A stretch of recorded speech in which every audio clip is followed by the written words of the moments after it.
ରାଗିଥିଲେ ବଳଭଦ୍ର, ସମୁଦ୍ରରେ ଘଟିଲା ଅଘଟଣ। ପୁରୀ ସମୁଦ୍ରରେ ବାହାରିଲେ କି ବାସୁକି ନାଗ। ଏଭଳି ଦୃଶ୍ୟ ଦେଖୁ ଦେଖୁ ଭକ୍ତଙ୍କର ଉଡ଼ିଲା ହୋସ। ହଁ ଆଜ୍ଞା, ଏଭଳି ଏକ ଛାତିତରା ଦୃଶ୍ୟ ଦେଖିବାକୁ ମିଳିଛି ପୁରୀ ସମୁଦ୍ରରେ। ଦର୍ଶକ ବନ୍ଧୁ, ଆଜି ସୁନାବେଶରେ ସୁନାରେ ସଜେଇ ହେବେ ତିନି ଠାକୁର। ଭଗବାନଙ୍କର ଏହି ସୁନାବେଶ ଦେଖିଲେ କେତେ ସୁନ୍ଦର ଲାଗେ, ଆଖି ଲାଖିଯାଏ।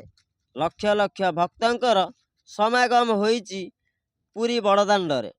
ସେଇ ସୁନାବେଶ ଟିକେ ଦେଖିବା ପାଇଁ କାହିଁ କେତେ ଦୂରରୁ ଧାଇଁ ଆସିଛନ୍ତି ଭକ୍ତମାନେ। ବଡ଼ଦାଣ୍ଡରେ ବହୁତ ଭିଡ଼ ଲାଗିଛି। ଠିକ୍ ସକାଳ ସମୟରେ 20 ଜଣ ସାଙ୍ଗ ଗାଁରୁ ଆସିଲେ ପୁରୀ ବୁଲିବା ପାଇଁ ଏବଂ ପୁରୀରେ ପହଞ୍ଚିଗଲେ। ପ୍ରଥମେ ସେ ରଥରେ ଭଗବାନଙ୍କୁ ଦର୍ଶନ କଲେ। ବଡ଼ଦାଣ୍ଡରେ ମନ ଖୋଲି ବୁଲିଲେ। ଏହି 20 ଜଣ ସାଙ୍ଗ କଥାବାର୍ତ୍ତା ହୋଇ ଚାଲିଲେ ସମୁଦ୍ର କୂଳକୁ ଏବଂ ସମୁଦ୍ର କୂଳରେ ପହଞ୍ଚିଲା ପରେ ଘଟିଲା ଆଶ୍ଚର୍ଯ୍ୟଜନକ ଘଟଣା। ସମୁଦ୍ର କୂଳରେ ଲହଡ଼ି ଭାଙ୍ଗିଲେ ଏବଂ ସବୁ ସାଙ୍ଗ ମିଶି ବହୁତ ମଜାମସ୍ତି କରୁଥିଲେ। ହେଲେ 5 ଜଣ ସାଙ୍ଗ ବୋଟ୍ରେ ବହୁତ ବାଟ ସମୁଦ୍ର ଭିତରକୁ ପଳାଇଥିଲେ। ସେଠି ନା ଅଛି ଥଳ ନା ଅଛି କୂଳ। ସେମାନେ ସମୁଦ୍ରର ଭିତରକୁ ଅନାଇ ଦେଖିଲେ। ତାଙ୍କୁ ଏମିତି ଲାଗିଲା ଯେମିତି ସମୁଦ୍ର ପାଣି ଆକାଶକୁ ଲାଗିଲା ଭଳି ଦିଶୁଥାଏ। ମେଘ ଢାଙ୍କିଥାଏ ଆକାଶକୁ, କଳା ବାଦଲ ଭାସୁଥାଏ। ଠିକ୍ ଏଭଳି ଦୃଶ୍ୟ ଦେଖି 5 ଜଣ ସାଙ୍ଗରୁ 3 ଜଣଙ୍କର ହୋସ ଉଡ଼ିଗଲା।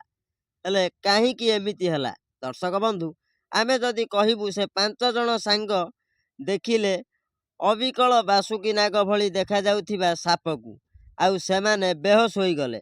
ହେଲେ ଦର୍ଶକ ବନ୍ଧୁ, ଏହି ବାସୁକି ନାଗ ସମୁଦ୍ରରୁ ବାହାରି ନାହିଁ। ବାସୁକି ନାଗ ହେଉଛନ୍ତି ଭଗବାନ।